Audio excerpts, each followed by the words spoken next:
So, which team are you on in politics?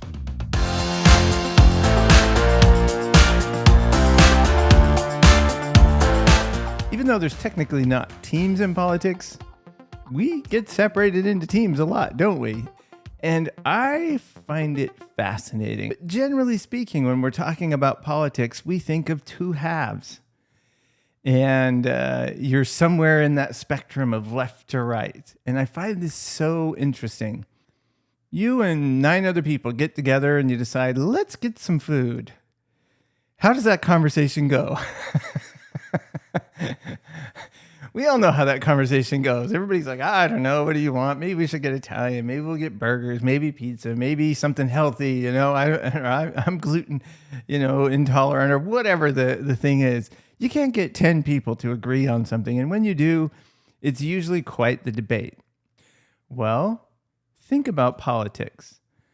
Politics would be as challenging as serving dinner to 200 million people and letting them all choose what they want. Sure, you would get groups of people who kind of agree on the same things, but that makes it really challenging to get elected. So of course, a politician is going to cater or just give a very limited selection and some very limited menu options and talk about big topic issues that will help them get elected. And usually those issues, if you look at them, are issues that are almost impossible to solve. And I say almost impossible because a lot of those issues, like the gun control, border, abortion, whatever the hot topic is, there's usually a point in those issues where people have a sticking point where they're like, I will not compromise on this. I will not compromise. I will compromise to a point, but I will stop here. And that makes it easy for politicians to sort of lump us together on those sticking points and sort of manipulate us. And I won't say that it's nefarious or evil manipulation. I'll leave that up to you to decide. I do believe you can manipulate people for good, but it's sort of situational. So as frustrated as we are with politicians, and this isn't me letting politicians off the hook, I'm just simply helping you understand the reality of the situation is if you're a politician and you need to get elected, giving people, infinite choice makes it very hard to get elected. Some would argue that's a better political system rather than just sort of, lumping us into two groups and saying, well, you're either with me or against me. And if you're not with me, then you're for them and they are evil and they're bad. So that team is good, that team is bad. It's also taking advantage of sort of an inherent human nature. From the time we are born, you hear people say that we are tribal by nature, and that's part of our human history. And all throughout history, you can see that sort of tribalism or that teamism, if you want to make up a new word.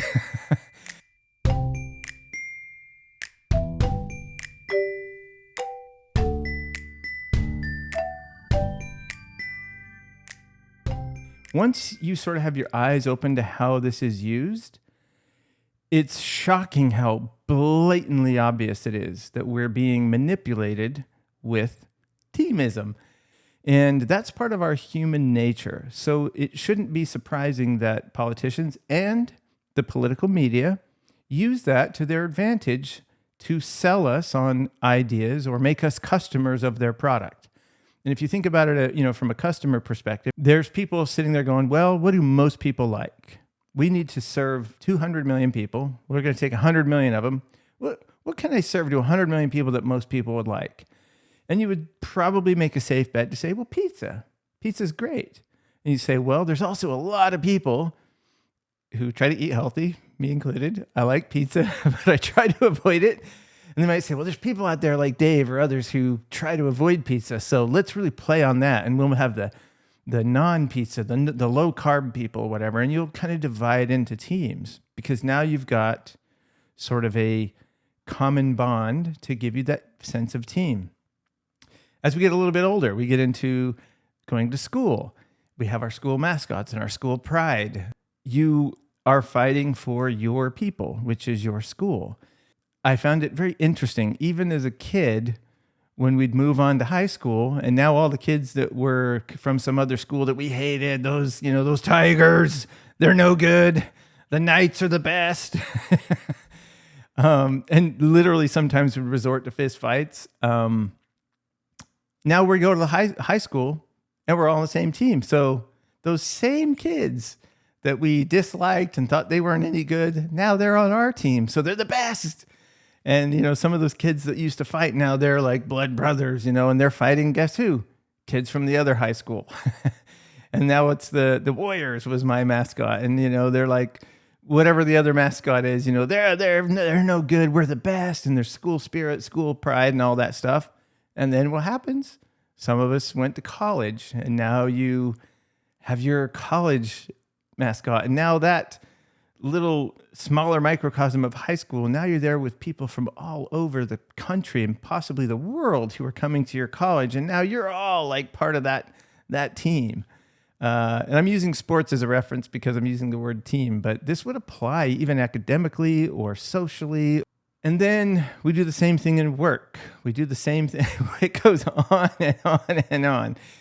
And, human beings over history have fought wars and battles and killed each other for not much more than what I just described. So how can we use that knowledge to our advantage when we are working in the political realm? Well, it's quite easy. You recognize it as a tool of manipulation.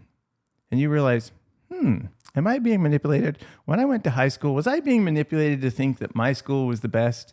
Yeah, you were. Was it an evil, nefarious manipulation? No, absolutely not. School pride is arguably a good thing.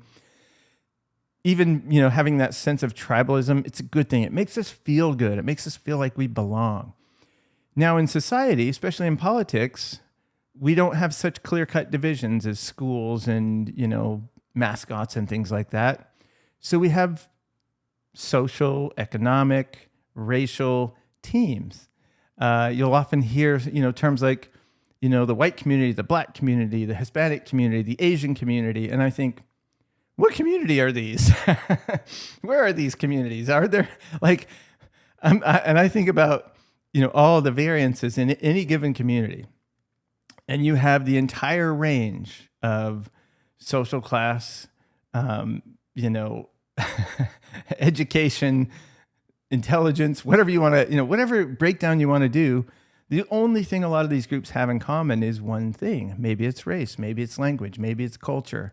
And that one thing is strong enough that it bonds those teams together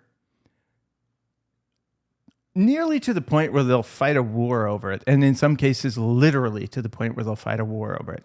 Then you take a political topic and that same sort of team thing. Let's take, pro-gun, anti-gun. You're pro-Second Amendment or you wish it never existed. You could literally have everything in common with another person, 100% down the line, all the tick boxes of what do you have in common? And that one issue divides people. Why? Because you're being manipulated.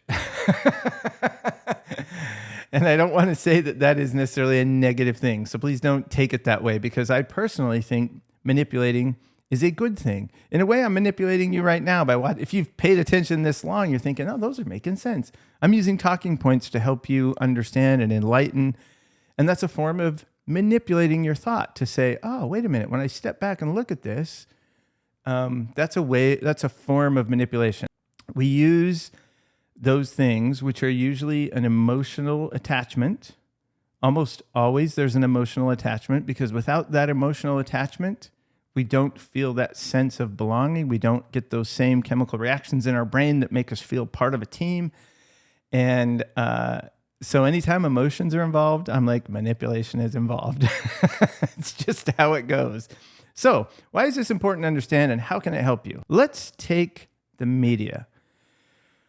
Whenever I listen to, let's say, a talk radio, whenever I look up an article online or I see something posted in my news feed, I'll read something and immediately recognize almost everything today is using emotional manipulation.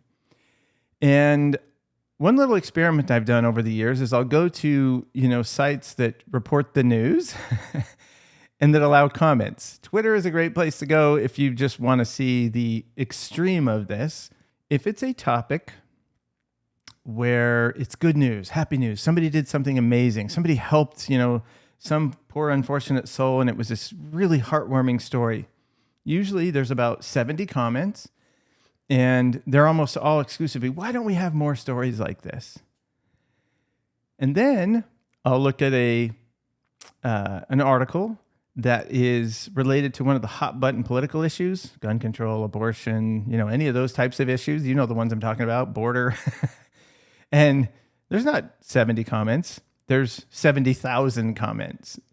And it's people fighting back and forth and calling names and throwing their statistics out. I'm like, people are so passionate about this. I wonder why we see so many of those kinds of stories. Just the number of comments. Now, put yourself in the shoes of a journalist, a reporter, whatever you want to call these people, opinion writers. And it's their job. And their job is to get people like you to read their content, listen to their content, watch their content. And you can see the difference in those stories. You can do your own experiments. You can go out there and once in a while, there'll be some sort of viral video of some really great news out there that everybody just loves, regardless of politics, background, socioeconomic status, any of that. They'll watch it and it gets passed around. It gets millions of views. Funny cat videos, for example, stuff like that. But generally speaking, I think we can all agree that the hot button political topics usually dominate media in that sense. And on top of that, we always hear about biased media. Is the media biased? Well, of course they are. They are trying to sell their services or their products. If they make the food, they cater it themselves, and they need to find foods that customers want to eat. So of course they're biased. If you're a pizza manufacturer, you're going to market and do everything you can to sell pizza. If you're part of the broccoli faction, you're going to do everything you can to sell broccoli. We shouldn't be any more surprised by media. So how can this help you? Well, it can help you because once you remember that every time you're watching, reading, listening to any sort of political news media, it's biased. Unless it is literally mundane facts, which sometimes still exist. And there are websites where they just really do try to focus on nothing but the facts. But you know what? Those don't sell as well. They just don't. So we can complain that, I wish we didn't have to deal with this. Well, understanding it is half the battle, maybe more than half the battle, because once you read it, you can say, wait a minute, I just read this article. And if you read an article, listen to an article, whatever your form of media is, and it triggers an emotion, that's a clue. If it triggers, keep this in mind. If it triggers an emotion, I don't care what emotion it is, it's manipulation. And the first thing you say is, I feel an emotion. I feel happy. I feel sad. I feel angry. I feel frustrated. I feel, violent, whatever it is. You think, wait, okay, why am I feeling that emotion? I'm being manipulated by whoever wrote this article. Because well-written, well-produced articles, stories that trigger emotions do very well. So when you consider, well, there's this person out here who's writing a story for a particular news media organization, and I just read it and I disagree with everything they said. They're so biased. They're so wrong on so many levels. They're misquoting things. They're taking things out of context. I'm going to lose my mind. I can't. This is crazy. How is this allowed to happen Oh, wait a minute. I wonder if they did it on purpose to trigger the emotions I'm feeling, because guess what I'm doing? I'm reading their article. I'm reacting. And if it's a comment-driven place, then you get the comments on there. So now we're going to go back to Twitter. If you post something like that on Twitter, guess what? Comments are going to go crazy. Your post is going to get noticed. YouTube, TikTok, whatever it is. And this doesn't have to be all negative stuff. That's why certain cat videos, for example, go super viral, because they trigger an emotion. And that's one of the keys I want you to realize when we're talking about teamism. It's designed to help politicians get elected and to help news media sell their content. That's why it's the way it is. Is there some sort of dark secret behind the scenes where they're like, well, they're just trying to control the world? Yeah, maybe. You know what? It could be. I mean, why not? Sure. But just practically speaking, if you can kind of separate yourselves from that and say, wait a minute, there really aren't teams. There really aren't. We are individuals. We can't agree on what we want for dinner. So we're not really teams. We just have people out there with similar ideas, and we can kind of separate ourselves from that. And when you see somebody say something like, well, Republicans, and it's something negative, or liberals or Democrats, something negative, they're all this, that, and the other. They're trying to do this, that, and the other. And you think, well, wait a minute, that offends me. I'm offended because I am one of those things. Well, now you've just been manipulated. You kind of gave into it. So my advice, what works for me and helps me kind of stay calm, cool, and collected and look at things that I say, just going to ignore all that rhetoric. Just ignore it. Read through the article. Maybe I'll feel that emotion in the beginning and say, oh, I don't agree with that. I know this is wrong. This is absolutely wrong. What do they do? Oh, yeah. They're selling an article. They're trying to get elected. I get it.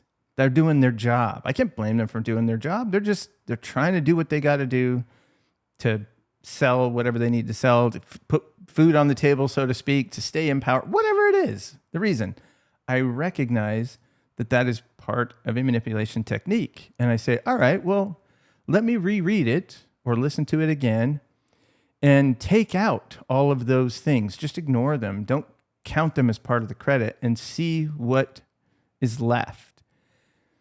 And sometimes it turns into a very boring article with not much substance. Other times you're like, oh, here's the actual points. Here's the facts. Here's the non-emotional, details that aren't relevant. Emotional responses work great in both ways, by the way. If you're writing an article or making a YouTube video or whatever, people who disagree with you are sometimes the best drivers for traffic. So